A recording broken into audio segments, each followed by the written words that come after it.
اهلا بيكم اعزائي المشاهدين والمتابعين. حلقتنا النهارده من حلقات تجارب مزيكاتي. معايا النهارده حاجات جديده على البرنامج. هي ايه؟ مش هقول لك الا لما تعمل سبسكرايب. انا شايفك. معايا النهارده آلات وترية، وهي حاجه صغنطوطه شبه الجيتار اسمها اوكاليلي. سوبر ميجا اوكوليلي. واو كروس. قعدت معايا فترة حبة حلوين، كنت بجرب أعزف عليها وبجرب أسجل بيها حاجات لحد ما طلعت بناتج حلو قوي. أغنية نزلتها لسه منزلها قريب، عاوزك تشوف تتفرج على الفيديو اللي هنا أو هسيبهولك في الديسكريبشن تحت. حلقة النهاردة سبونسرد باي TOF تريدينج، طارق رمضان طبعا كلكم عارفينه، وده عنده براندات كتيرة قوي قوي قوي قوي قوي قوي قوي. هسيب لك الموقع بتاعه تقدر تشوف ايه البراندات اللي موجودة. والبراند بتاع النهاردة هو من شركة استاج. شركة استاج حاليا بتعمل حاجات كتيرة، من ضمنها جيتارات الكتريك، جيتارات اكوستيك، يوكاليليز، وفي برضو حاجات شفت على الموقع بتاع الشركة بيعملوا درامز، حاجات سامبلز بتاعت الدرامز، يعملوا مايكات واوديو اللي علاقه بالريكوردينج. يعني شركه بتطور من نفسها. موضوع الحلقه بتاعت النهارده وهو الاوكاليليز. الاوكاليليز معايا منهم اعداد كبيره جدا وكميات كبيره، وده بسبب لان كل نوع ليه شكل معين وليه خاصيه معينه. دايما كده الواحد كان بيجيله شويه افكار، الاوكاليليز ده جه ازاي.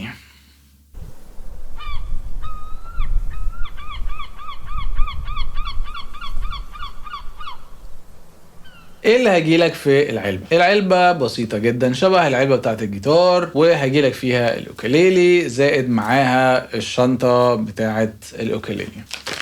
هتجيلك بالشكل ده، حاجة ظريفة. اليوكاليلي ده بحس انه حاجة كده كيوت. يا ترى واحد بيلعب جيتار زي حالاتي ليه يجيب يوكاليلي مثلا؟ ما سألش نفسك السؤال ده قبل كده؟ ليه الواحد يجيب يوكاليلي؟ هقول لك. اولا لان اليوكاليلي شبه الجيتار، طبعا الاوتار بتاعته اقل من الجيتار وبيتعزف بطريقة تانية غير الجيتار. ولكن مثلا لو انت رايح في مكان رحلة وما عندكش مكان كبير تشيل فيه الجيتار بتاعك الاكوستيك او الكلاسيك، فعندك فرصة ان انت تحط اليوكاليلي وصوته شبه الجيتار بس تحس ان انت بتلعب من اكتاف تحت. دي حاجة حلوة من الحاجات اللي انا اقدر اخد فيها اليوكاليلي. مثلا هدية جميلة لصديق بيعزف جيتار، هدية جميلة لصديقة بتعزف جيتار، او عاوزة تخش في آلات الوترية بالنسبة لها جيتار صعب واليوكاليلي اسهل بكتير، زائد ان سعره معقول بالنسبة للأسعار حاليا عاملة ازاي. سعر الأوكاليلي ده معقول، يتراوح في رينج من 2500 ل 3000 ونص برضه على حسب الإمكانيات اللي في اليوكاليلي. هسيب لك برضو اللينك بتاع اليوكاليليز بالتفاصيل بتاعته بأسعار. تعالوا بينا نسمع صوت اليوكاليلي عامل ازاي بس بعد الفصل الموسيقي.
وفي نهاية الحلقة أتمنى تكون استفدت، وأتمنى أكون إن أنت استمتعت، أكون قدرت أساعدك في إن أنت تقدر تجيب الأوكوليلي الجديد بتاعك، وأشوفكم على خير.